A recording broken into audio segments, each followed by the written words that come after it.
Star Wars Outlaws, we finally have the full details. I'm very excited to talk about this game. Yesterday, the initial trailer dropped for the game with its name and so on, and today we got 10 minutes of gameplay showcasing Star Wars Outlaws. And on top of that, I got the chance to attend a press event shortly after the official gameplay trailer dropped, so I've got quite a lot of details from that to share with you. I wasn't allowed to film it, but I did have my document ready, writing down really anything they said that wasn't shown in the gameplay trailer, or at least wasn't made clear. So in this video, I want to walk through the gameplay reveal and maybe point out some things that you did not notice, as well as weave the details from the press event into the gameplay. If I get some names a little bit wrong, it's basically because I haven't seen them in written form, but I only heard them talk about it in the presentation, just to be clear.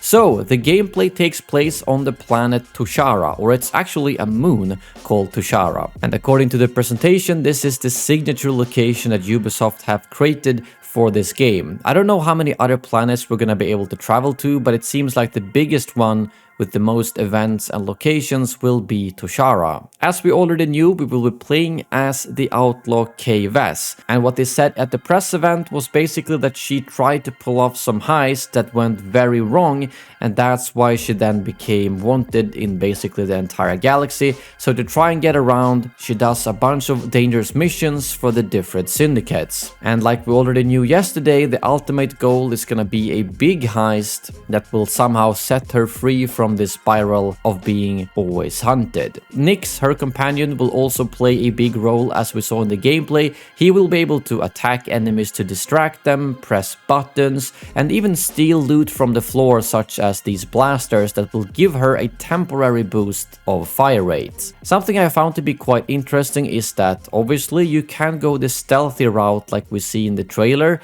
but when it goes wrong, you have to rely on your blaster instead to shoot your way out of the situation. The mission we can see seems like she basically stole something from the Pike Syndicate and got detected trying to escape. And the presenter actually said that this does matter a lot. In most games, if you get detected, all you gotta do is blast your way out of there.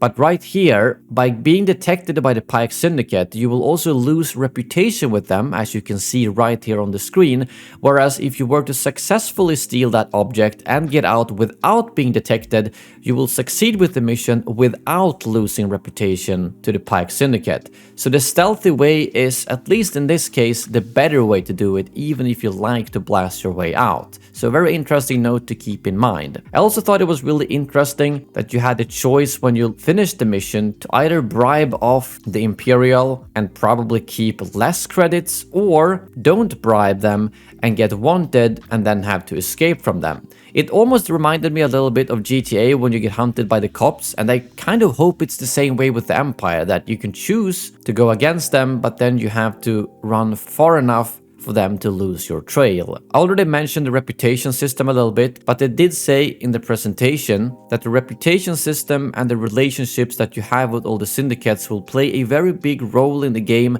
and how you try to balance your reputation between the syndicates. They did mention that there are multiple factions, and the three they said will be in the game was the Pikes and the Hutts, but also a new syndicate made just for this game called the Ashiga clan. At least that's what I think they said. So there will be both new and old syndicates that you can do jobs for and build up your reputation. Something that I thought was really cool was the free travel from ground to space, and the fact that once you're up in the space, you can actually just choose your location and charge up the hyperspace and go straight away and escape in the middle of a fight, just like they do in the movies. But obviously you probably gotta take out a couple of ships, or at least find some cover before you can do so, since it looks like the charge up basically resets when you get hit. They also mentioned that her ship is called the Trailblazer, and that when she first gets it, she's a very new pilot, but who will eventually get better and better as the game progresses. The speeder is also a big part of the game, and they said that you can perform stunts with it, you can have various combat opportunities like we saw in the trailer, and you will also be able to use it to reach areas that you can't normally reach. So the speeder will be a crucial part of how you traverse the surface of the planets. Something they also focused on in the presentation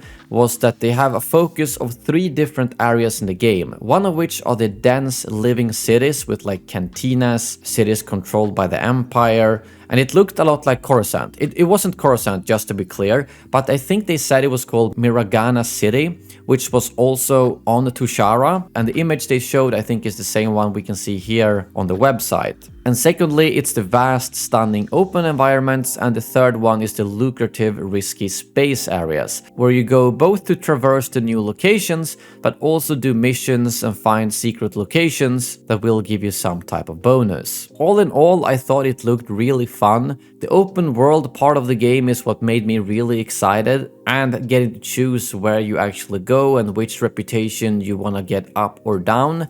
And ND5, the commando droid, seems like a nice character too. It's pretty nice that someone has basically reprogrammed him to become a, I guess, self-aware companion. I thought the graphics looked good too. The only thing that was a little bit worrying was that the gameplay, especially with the blaster, looked a little bit clunky in my opinion. I mean, obviously we're probably more than a year out from the release of the game, but I wasn't overly impressed with how that looked. It could just be because the person who was playing wasn't very good at aiming or something like that. But I liked the actual mechanics of getting to use nicks to get new blasters or distracting enemies and things like that. I just hope that the actual combat gets a little bit smoother and not as clunky when the game actually releases. Anyways, I think that covered most of the stuff that they talked about in the presentation and in the official gameplay that wasn't maybe super clear, but I will have plenty of content covering every little detail for this game. Usually there's a bunch of more stuff coming out shortly after a reveal like this, interviews, tweets, and all that kind of things that are easy to miss. So if we get enough of those details, I'll probably do a follow-up video later in the week covering stuff that wasn't covered in this video. Thank you very much for watching, and as always, may the Force be with you.